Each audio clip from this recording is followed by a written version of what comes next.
Hello, everyone, and welcome to the show. I hope you all had a good weekend.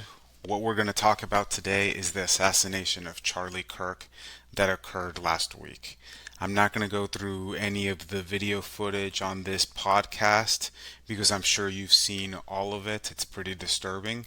However, I will go over a short timeline of the events. So on September 10th, Charlie Kirk was at Utah State University giving one of his regular presentations where he debates the audience. During the course of that presentation, he was shot in the neck by an individual called Tyler Robinson, and we'll talk a little bit more about him later. There was a 2 day manhunt after Charlie Kirk was shot, and the suspect Tyler Robinson was finally found on September 12th. That is a summary of what occurred. Here are my thoughts on this event. After the shooting occurred, right after it, Donald Trump, he didn't do anything but pour gasoline on the fire. One day after the shooting occurred and the suspect wasn't even found, this is what Donald Trump said. For years, those on the radical left have compared wonderful Americans like Charlie to Nazis and the world's worst mass murderers and criminals. This kind of rhetoric is directly responsible for the terrorism that we're seeing in our country today, and it must stop right now.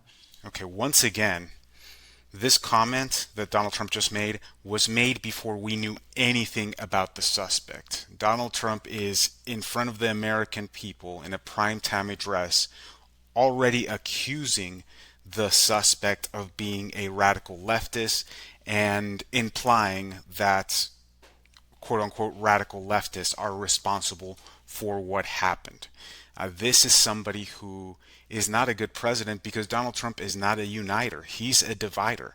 Instead of getting the country together and saying unequivocally that political violence is unacceptable no matter which side you're on without pointing to a side, he takes this opportunity to further divide the country. Let's keep listening to Donald Trump's address.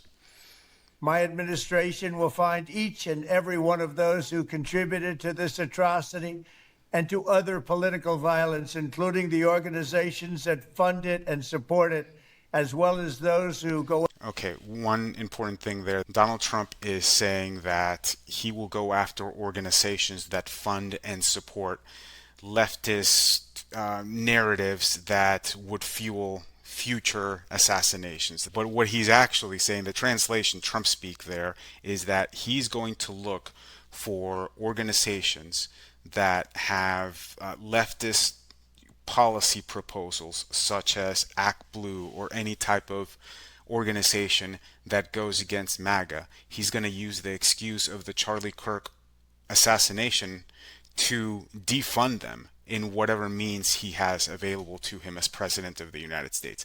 That's what he's saying. He's using the Charlie Kirk as an assassination as an excuse to go after his political enemies. Let's continue on. Go after our judges, law enforcement officials. And by the way, this is typical of how authoritarians work. They will use an event, they will assign blame to their political opponents and use the event as an excuse to do whatever you want, whether it's unconstitutional or not. This is sort of what Bibi Netanyahu did when the October 7th, 2023 terrorist attacks occurred in Israel. He used that event as an opportunity to do a full takeover of Gaza and initiate a genocide of the region. Donald Trump is following in his footsteps here. Continuing on. And everyone else who brings order to our country. From the attack on my life in Butler, Pennsylvania last year, which killed a husband and father, to the attacks on ICE agents, to the vicious murder of a healthcare executive in the streets of New York, to the shooting of House Majority Leader Steve Scalise and 3 others, radical left political violence has hurt too many innocent people and taken too many lives. Tonight, I ask all Americans. Notice that Trump only points out attacks where Republicans were involved.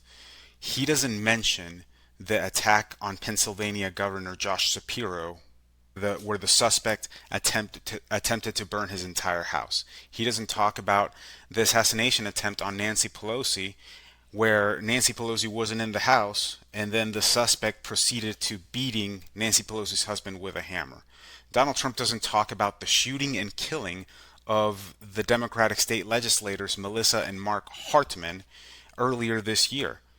He doesn't talk about any of that, because what he's trying to do with this primetime address to the nation is he's trying to assign blame to the Democratic Party, his political opponents, so that he can get more power with whatever means he has available to him. And he's using the division instead of unity as president of the United States. I'll close this little segment out with this. Donald Trump is not a uniter. He's a divider. And to be president of the United States, one of the core skills you have to have is to be a uniter for the nation. These are the United States of America. When you have somebody that divides, he doesn't fit into the job role. He just doesn't fit. This man should not be president. And we are going to suffer because of it. Okay, moving on. So Donald Trump, of course, he jumped to conclusions. So naturally, everyone else that falls below him, his supporters, his staffs, did the same thing as well.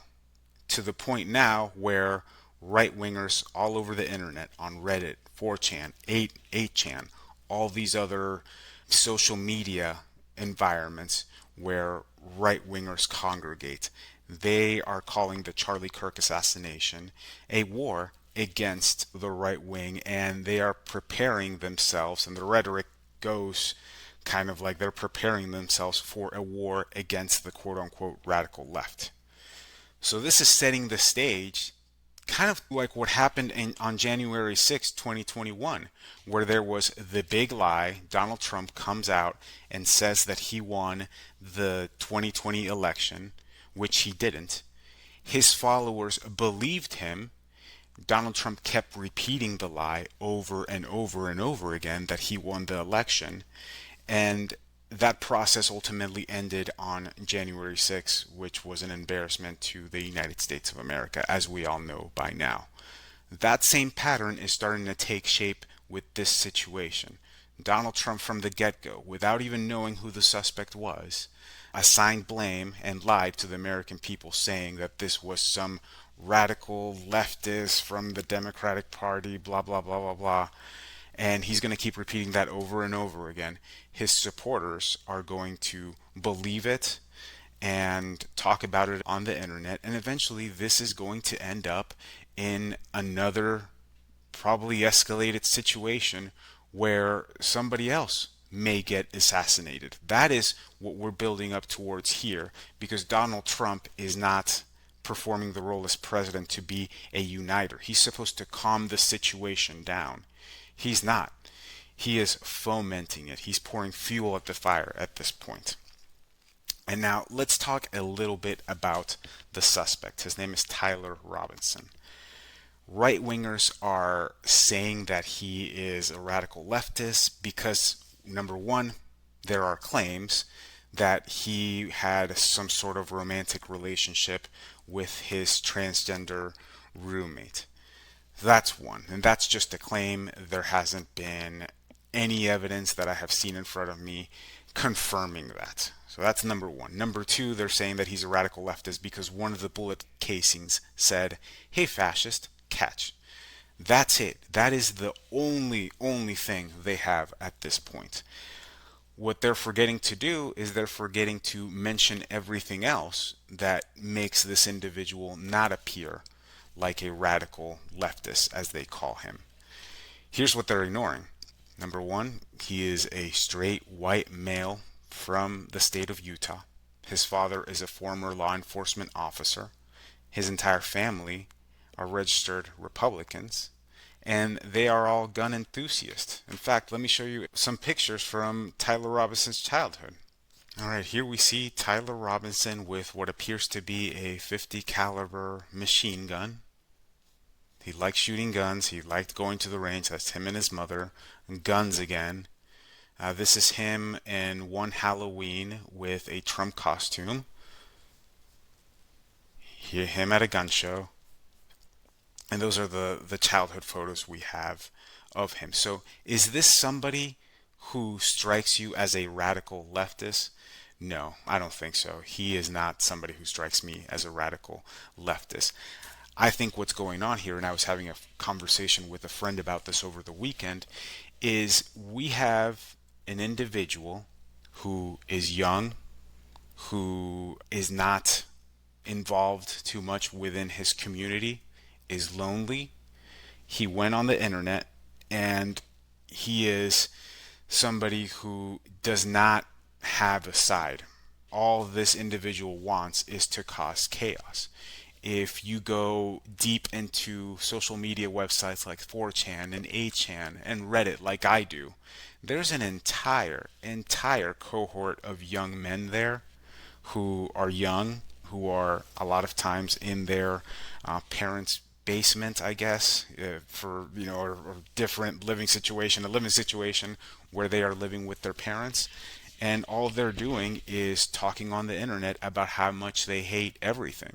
They hate the right, they hate the left, they just hate, and what they want to do most of all is troll people and also cause chaos and cause the whole thing to burn down.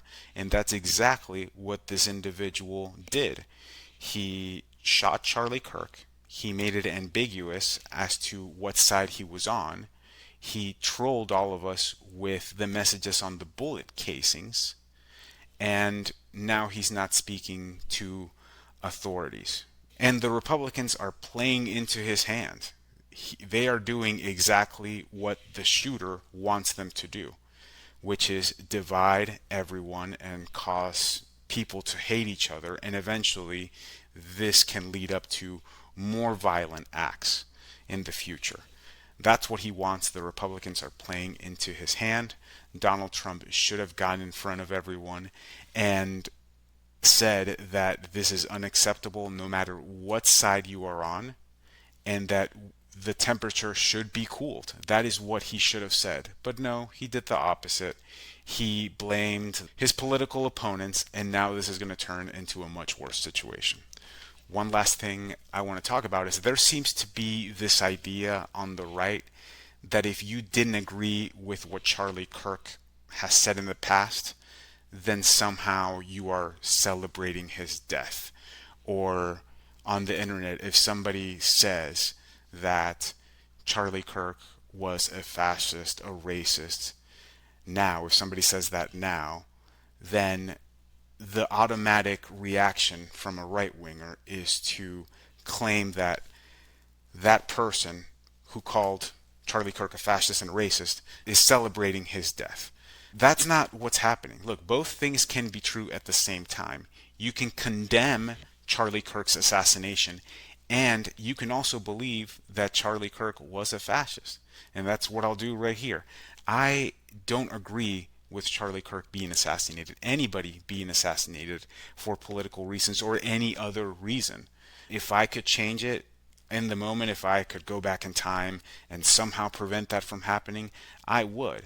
At the same time, I can still believe that Charlie Kirk is a fascist, he is a racist, and his viewpoints are hurtful to the United States. So that's one of the last things I wanted to point out. Either way, that's our episode for today. I will see everyone tomorrow.